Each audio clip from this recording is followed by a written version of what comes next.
Hello guys, thank you so much for watching my videos. Today's class is about ovulation, the master phenomenon in reproductive biology.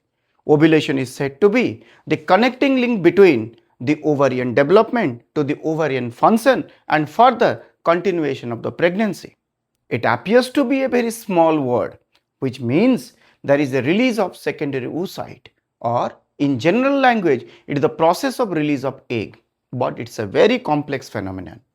It's a neuroendocrine mechanism involving biophysical, biochemical, and endocrine mechanisms.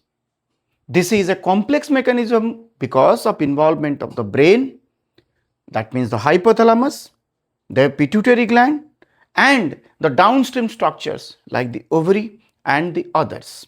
Here, multiple factors are involved, and this is the stage which begins the journey of a new life, and that's known as the embryo.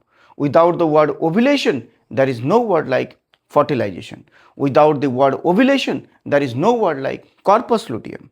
And always remember, ovulation is a synchronized phenomenon. It's precisely regulated with both paracrine, autocrine, endocrine, neurocrine and hemocrine mechanisms. So this lecture is about the foundation, then deeper, and then the master part. And in this lecture, we'll understand how ovulation occurs. And before understanding the ovulation, we'll see the overview. So without further delay, let's start this class with this word ovulation. This is the first master flow chart of this foundational lecture. Ovulation. If I can define what is this, this is known as the process of release of ovum or egg, or scientifically I can say the egg is at secondary oocyte stage. It's a process which occurs at the ovarian surface. That means it occurs at the ovarian surface. Next, coming to some of the very generalized point. Ovarian surface, it never occur at the hilum or hilus, the point at which the blood vessel, lymph vessel, nor they are present. It never occurs here. But in case of horses, it occurs in a very specific part that's known as ovulatory fossa. Otherwise, in most of the animals, including the human, it occurs through the ovarian surface. Next, see some other important point. I always say it's a complex phenomenon. Why? Because it's a neuroendocrine mechanism. And when I'm writing neuroendocrine means, here I'm saying there is involvement of nervous system and endocrine system.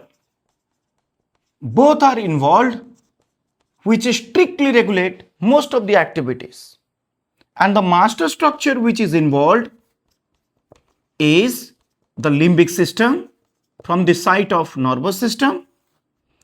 And if I can write also this word hypothalamus and its nuclei, they are also the part of the nervous system, and they are also the part of the endocrine system.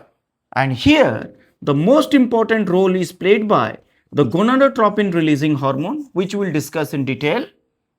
And this GnRH stimulates the secretion of luteinizing hormone or LH and FSH.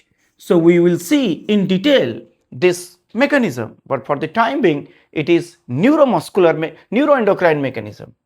The second, I can say it's a biochemical mechanism, because number of proteins, number of enzymes are involved in the process of ovulation. So that's why it is also known as a biochemical phenomenon.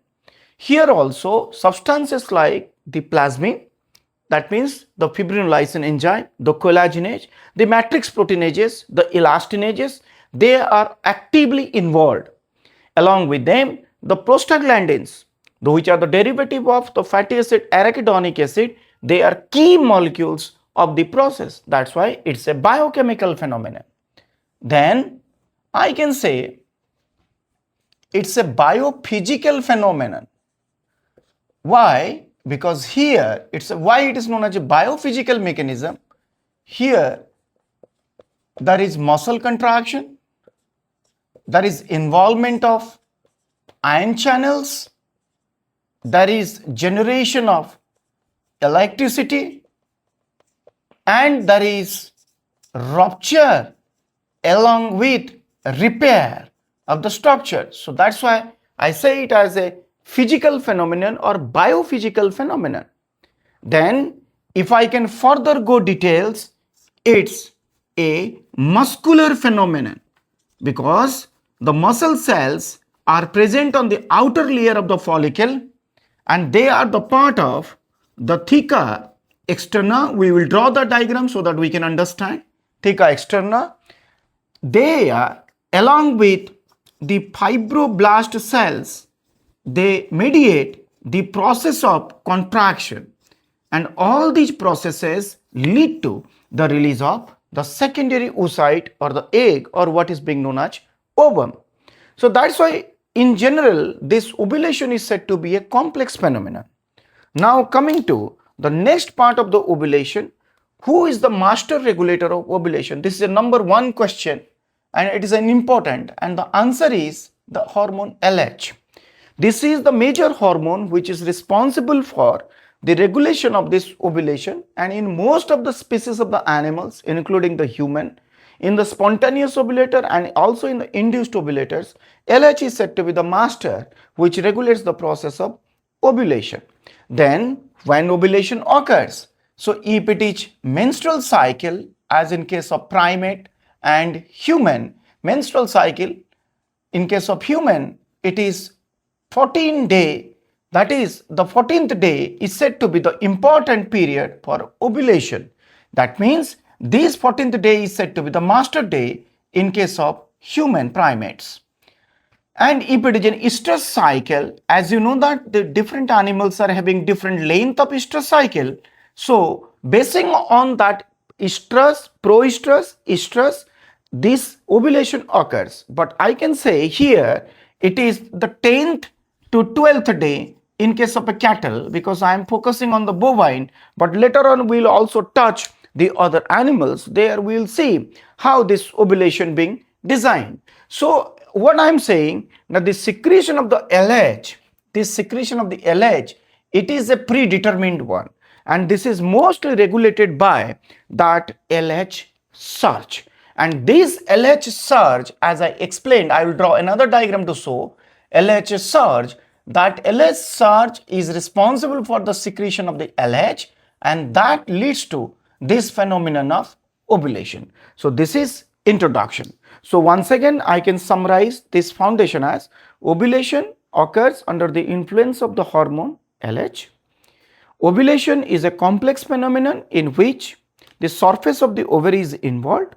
The mature follicle or the Graafian follicle or the fully developed antral follicle attaining a size more than 14 mm to 16 mm is fully capable of undergoing rupture, and this rupture is precise. It's not a mechanism of complete burst of the ovary, but it is site specific. It depends on the site of the corpus luteum in the previous month. It is also dependent on the site at which the resistance of this follicle is too less. We will discuss in detail. So after completing this generalized information, let's try to understand with a master diagram how ovulation occurs. This diagram will show what I am going to draw. That diagram will show the foundation of ovulation in general, but in a flow chart. Thank you so much and keep watching the next session.